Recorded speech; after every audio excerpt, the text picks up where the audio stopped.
నమస్తే దోస్తులు.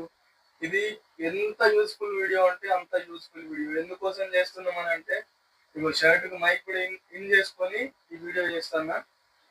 ఏమంటే మా దోస్తు గాడు వాళ్ళది ఉత్తరప్రదేశ్. వాళ్ళ దోస్తుల గురించి చెప్తాడంట. చూడండి వాళ్ళు వచ్చి ఎంత తక్లీఫ్ పడ్డారో దుబాయ్‌లో. అంటే ఏమేమి తప్పులు చేసి ఎంత తక్లీఫ్ పడ్డారో వాళ్ళు చెప్తాడు. ఇందులో చెప్తాడు, నేను తెలుగులో కన్వర్ట్ చేస్తాను. हाय फ्रेंड्स, हमारे गांव से 3-4 लड़के मेरे फ्रेंड हैं। वो लोग लेके अपना पासपोर्ट दिया। इसके क्या बोलते हैं, एजेंट के पास पासपोर्ट दिया। एजेंट ने पासपोर्ट लगा के वीजा निकाला उसका। वो भी वीजा निकाला टूरिस्ट। हमारा जो गांव का फ्रेंड है वो लोग वीजा को चेक नहीं किए या अपॉइंटमेंट है या नहीं है। वो अलग कंट्री में जाना, दुबई विदेश में आया। इधर आने के बाद 1.5 महीने तक काम किया। फ्रेंड लोग काम किया, जो भी कर्ज लिया वो भी पूरा भर नहीं पाया आदमी लोग।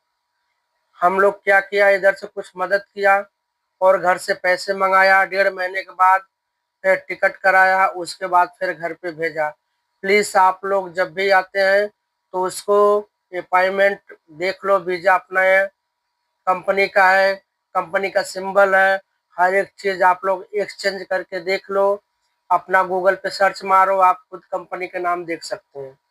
ओके फ्रेंड्स, आप लोग ऐसा कभी गलती नहीं करना। ओके।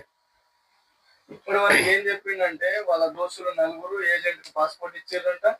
కాకపోతే వీసా వెళ్ళింది, కానీ టూరిస్ట్ వీసా వెళ్ళింది. టూరిస్ట్ వీసా మీద వాళ్ళు చూసుకోలేదు, వీసా చెక్ చేసుకోలేదు. టూరిస్ట్ వీసానా, ఎంప్లాయ్ వీసానా, ఏ వీసా, ఏ కంపెనీ, ఏం చెక్ చేసుకోలేదు. ఇక్కడికి వచ్చేసారు 2 నెలలు. అంటే దోస్తులు వాళ్ళు 2 నెలలు అంటే 2 నెలలు ఎంత కష్టాలు పడ్డారంటే అది వర్ణనాతీతం. ఆ కష్టాలు చెప్పలేము. అందుకని చెప్తున్నా, వాళ్ళకు ఏ కంపెనీ అయితే వాళ్ళు టూరిస్ట్ వీసా మీద తీసుకొచ్చిర్రో వాళ్ళు డబ్బులు కూడా ఇవ్వలేరంట. 2 నెలలు చేయించుకున్న పని పైసలు కూడా ఇవ్వలేరంట. అందుకని చెప్పేసి మా దోస్తుగాడు ప్లస్ వాళ్ళ ఇంటోళ్ళు అక్కడిక్కడి పైసలు జమ చేసి వాళ్ళకి ఫ్లైట్ టికెట్ అట్లా అరేంజ్ చేసేసుకొని ఇండియన్ ఎంబసీ పోయి అది చేసి ఇది చేసి అన్నీ చేసుకొని ఇంటికి పోయిండు. ఇప్పుడు ప్రజెంట్ వాళ్ళ ఇంటికాడ ఉన్నారు. అందుకే మీకు పదే అదే మాట చెప్తున్నా, మీరు పక్కాగా తెలుసుకొని రండి ప్రతి ఒక్క విషయం గురించి. నేను ఏ వీసా మీద పోతున్నా, టూరిస్ట్ వీసా ఉన్నా ప్లస్ ఎంప్లాయీ వీసా ఉన్నా, నేను ఎందుకోసం పోతున్నా, ఏం పని కోసం పోతున్నా, నా జీతం ఎంత, నా కథ ఎంత, అన్నీ తెలుసుకొని రండి. లేదంటే దుబాయ్లో చాలా అంటే చాలా కష్టాలు పడాల్సి వస్తుంది. ఆ కష్టాలుగా చెప్తే అది బాగుండదు. అందుకోసం అని చెప్తున్నా, మీరు ప్రతి ఒక్కదాని గురించి తెలుసుకొనే అడుగుపెట్టుండి. వీలైతే ఏజెంట్ల చేతులలో మోసపోకుండా, నేను అందరు ఏజెంట్లు అట్లనే ఉంటారని చెప్తలేను, ఏజెంట్ల చేతులలో మాత్రం 100% మోసపోకుండా. వాళ్ళు అది ఇది అది అన్నీ ఇక్కడ మొత్తం ఊహలల్లో మేడలు కట్టేస్తారు. ఆ వీడి గురించి నమ్మకూర్రి. నేను పదే చెప్తున్నా, అందరు ఏజెంట్లు అట్లనే ఉంటారని అనకొచ్చిన. కాకపోతే ఆ కొందరే చేస్తారు. ఆ కొందరు వల్ల ఇక్కడ చాలా అంటే చాలా కష్టాలు ఎదుర్కోవాల్సి వస్తుంది. అందుకే మీరు ప్రతి ఒక్కటి తెలుసుకొని అడుగుపెట్టారు అనుకో, నేను కూడా సంతోషంగా ఉంటా, మీరు కూడా సంతోషంగా ఉంటారు.